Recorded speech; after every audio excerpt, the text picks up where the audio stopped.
Yehezkiel 31. Firaun dilambangkan sebagai pohon aras yang ditebang. Pada tahun ke-11, dalam bulan yang ketiga, pada tanggal 1 bulan itu, datanglah firman Tuhan kepadaku. Hai anak manusia, katakanlah kepada Firaun, raja Mesir, dan kepada halayak ramai yang mengikutinya. Di dalam kebesaranmu, siapakah yang dapat menyamai engkau? Lihat, aku menyamakan engkau dengan pohon aras di Libanon, penuh dengan cabang yang elok dan daun yang rumpun sekali. Tumbuhnya sangat tinggi, puncaknya sampai ke langit. Sungai-sungai membuatnya besar, samudra raya membuatnya meninggi. Itu membuat sungainya mengalir mengelilingi bedengnya itu, dan menjulurkan saluran-saluran ke segala pohon yang ada di padang. Maka dari itu tumbuhnya lebih tinggi dari segala pohon di padang, ranting-rantingnya menjadi banyak, cabang-cabangnya menjadi panjang, lantaran air yang melimpah datang. Pada rantingnya diam bersarang segala burung yang di udara, di bawah cabangnya segala binatang di hutan melahirkan anaknya, dan semuanya bangsa besar duduk bernaung di bawahnya. Ia elok karena besarnya dan karena cabangnya yang panjang-panjang, karena akarnya julur jalar sampai di air yang berlimpah-limpah. Pohon-pohon aras di dalam taman Allah tidak akan dapat menyainginya. Juga pohon sanobar tidak akan dapat menyamai ranting-rantingnya. Dan pohon berangan tidak dapat dibandingkan dengan cabang-cabangnya. Segala pohon-pohon yang di taman Allah tiada yang dapat disamakan dengan dia mengenai keelokannya. Aku membuat dia sungguh-sungguh elok dengan cabang-cabangnya yang sangat rapat. Di taman Eden, di taman Allah, segala pohon cemburu padanya. Oleh sebab itu beginilah firman Tuhan Allah.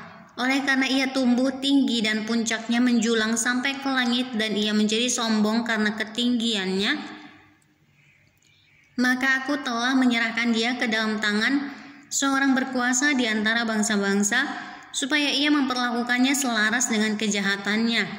Aku menghalau dia. Orang-orang asing, yaitu yang paling ganas di antara bangsa-bangsa, akan menebang dia dan membiarkannya.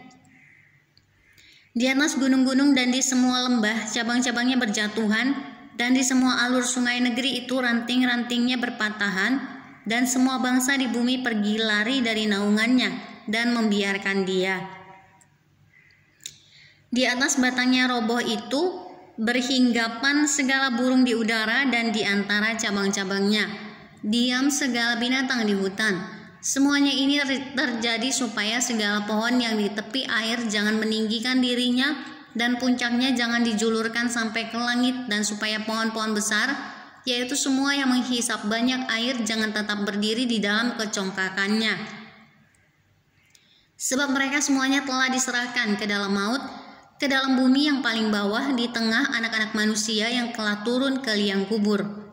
Beginilah firman Tuhan Allah, pada hari ia turun ke dunia orang mati, aku membuat samudra raya berkabung karena dia. Aku mengempang sungai-sungainya sehingga air banjirnya dibendung. Dan karena dia, aku membuat gunung Libanon berpakaian kabung dan membuat segala pohon di hutan layu lesu. Mendengar derum kejatuhannya, aku membuat bangsa-bangsa gemetar pada saat aku menurunkan dia ke dunia orang mati. Menjumpai mereka yang telah turun ke liang kubur, dan segala pohon taman Eden akan merasa terhibur di bumi yang paling bawah, yaitu pohon yang terpilih dan yang terindah dari Libanon, yang menghisap banyak air. Mereka juga turun bersama dia ke dunia orang mati, yaitu orang-orang yang mati terbunuh oleh pedang, dan mereka yang bernaung di bawahnya di tengah bangsa-bangsa mati juga. Maka dengan siapakah engkau dapat disamakan di antara pohon-pohon di taman Eden dalam hal kemuliaan dan kebesaran? Engkau akan diturunkan ke bumi yang paling bawah bersama pohon-pohon di taman Eden, dan engkau terlentang di tengah orang-orang yang tak bersunat, bersama orang-orang yang mati terbunuh oleh pedang. Itulah Firaun dengan semua khalayak ramai yang mengikutinya. Demikianlah firman Tuhan Allah.